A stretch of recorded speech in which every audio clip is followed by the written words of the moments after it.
All right. Now moving towards a more Lions-focused segment of the pod. Uh, we had some interesting news coming out of the Lions OTAs this week, saying that Todd Gurley was in the building. How old is he? 76. Yeah, he's He's just getting up just there. shy of 80. Yeah. Todd Gurley, who was once the most elite running back in the NFL, now Monster. pretty freaking washed. He was with the Atlanta Falcons last year. He was only there for a year? Yeah, 1 year. Yeah, so he had a pretty decent season with them. Yeah, you know what? I mean, I know you said he's washed, and I agree that he is absolutely not the guy that was like MVP caliber player Yeah, who took the NFL by storm. But he had like 9 or 10 touchdowns with the Falcons last year. A lot of them were close to the goal line, and Mhm. he had a lot of that stuff going on. He absolutely looked slower. He looked much less explosive than he's looked in previous years with the Rams. Mhm. He obviously had an injury that changed the whole trajectory of his career. So that's, it is what it is. But I mean, what do you think about? There was no deal signed as of Yeah. right now. He's not on the team. But what do you think about the Lions giving him a look and potentially him signing as a third back? Don't want him to sign. Really? Yeah, I'm all set. I want DeAndre Swift averaging somewhere between 18 to 20 carries a game. Yeah. I like the fact that Jamal Williams is going to come in and help. Mm-hmm. I don't want another running back I think in that rotation. I think I'm kind of opposite with you on this one. Yeah. Because right now we have those two guys, and then we have another guy on the roster running back. Yeah, we drafted one. Yeah, Jamar Jefferson. So I could live with this signing because, as I was just saying, he scored a lot of touchdowns last year and could just be, another. He could be a very role player spot on this team if he wanted to do that. If he's not getting any work, he could be a nice third piece role player kind of guy, goal line back, whatever. Mm-hmm. And the other parts of this is that, hey, he has been at the top of the hill in the NFL. He's a guy that you do want to, on a young team, be there to talk to Swift and this other young guy that we drafted, maybe even Jamal Williams, be like, hey, here's, when he can be a good mentor. AP role. But he's obviously more he's not quite as old as AP. Yeah. He's a little more relevant than Adrian Peterson right now in today's NFL. I think he'd be a good presence in that way. But lastly, he's obviously got chemistry with Goff. Yeah. And again, we're trying to see what we have with Goff here and making him more comfortable, giving him pieces around him that are going to make him play better. I'm all for that. So if you can get him for a cheap deal, like a league minimum contract for a year just to roll the dice on it, I don't see the problem with it. I guess I just don't want him taking carries. I don't want this being an Adrian Peterson situation from last year. That is exactly what I don't want. Yeah, because that was detrimental to his development at the beginning of the year. They just said, hey, AP looks like he's the best on the roster right now, so we're just going to run him into the ground for 4 or 5 games, and Swift loses out in those 4 or 5 games of his rookie season. Really, 4 or 5 games, half the season. Yeah, I think they made the switch around Thanksgiving. And AP was finally. Yeah. Adrian Peterson said that, the guy that was getting replaced. Yeah. It's what are you guys doing?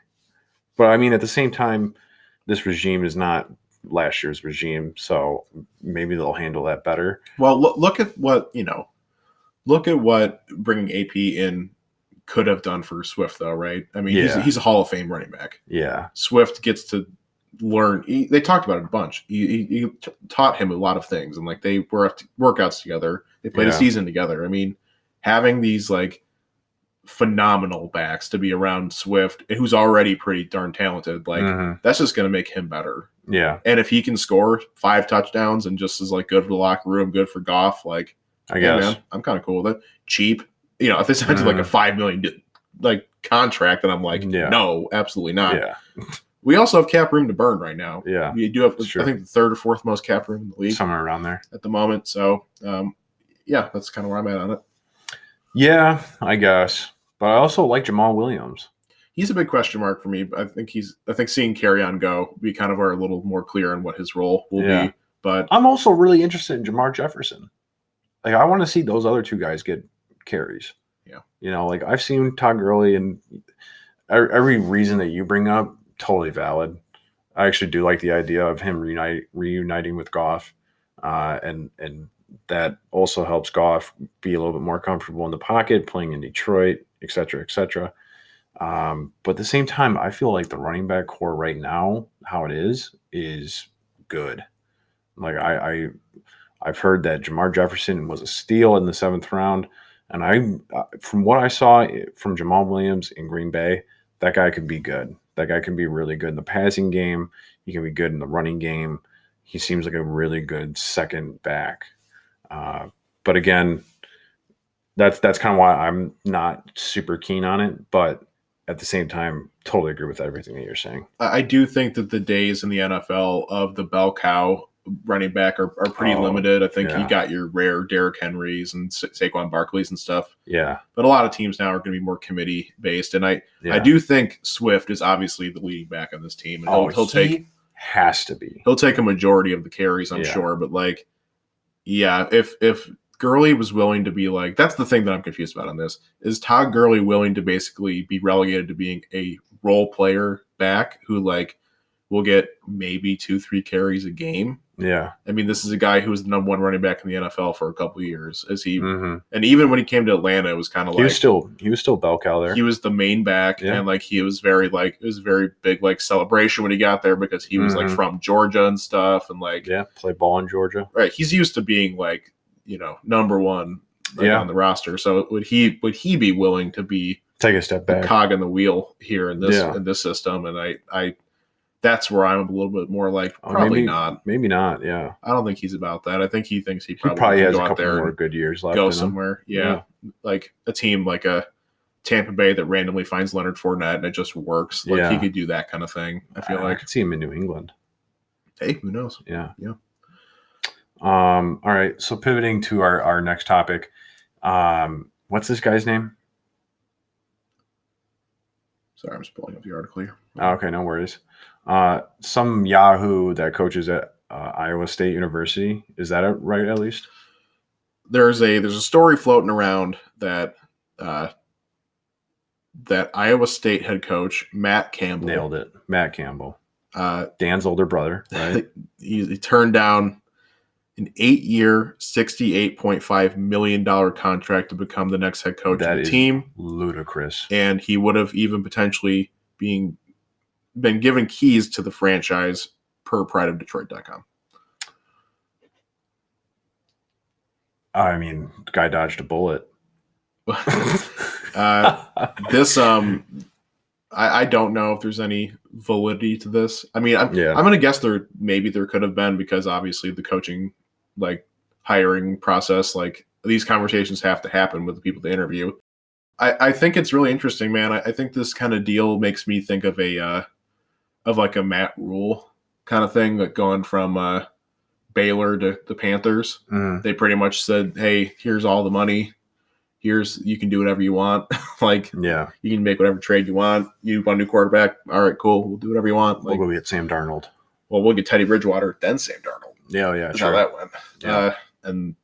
They gave him pretty much full autonomy here, and jury's out on how it will go because they're only a year in, and they flashed last year. They looked like they weren't bad. Or trending upward, hopefully. So killed us. Yeah, with PJ Walker. Yeah. So you know what, man, I'm glad this didn't work out. Gut feeling, because I know we haven't seen anything from this current staff in the season yet, but the idea of giving another genius, in air quotes, the keys to the franchise to do whatever the hell they want with. I'm much more of a fan of the approach that we seem to be taking now, where it's hey, let's get a really good collective of football minds here, good room, and let's build this thing by a committee, like a knowledgeable committee. Yeah. Instead of just saying, here you go, boy wonder. Build this whole thing as a rookie NFL head coach. Very valid point. Totally agree with that. We're on the same wavelength here. All right. And I don't know. The college head coaches going to the NFL so rarely work out. I think Pete Carroll's probably one of the only ones, and I don't know if he went from college to the NFL, back to college, back to the NFL. I was going to say, I think the only time it really really has panned out is when like someone will make the jump from college to the NFL. Doesn't really work out, but they get another shot later. Yeah. And they learned from being in the NFL that this is what you can and can't do kind of thing. It's so rare that someone just is like a superstar in college and just like becomes an absolute phenom in the NFL. Yeah. As far as coaching goes. I couldn't tell you one. Well, this is why Urban Meyer's kind of interesting to me, man. He is a pretty big question mark. Absolutely. I don't know, man. I got a lot of questions there. But yeah, overall, I don't know how much like validity, I can't say the word validity there is to this report. Yeah. I do potentially believe it. I do too.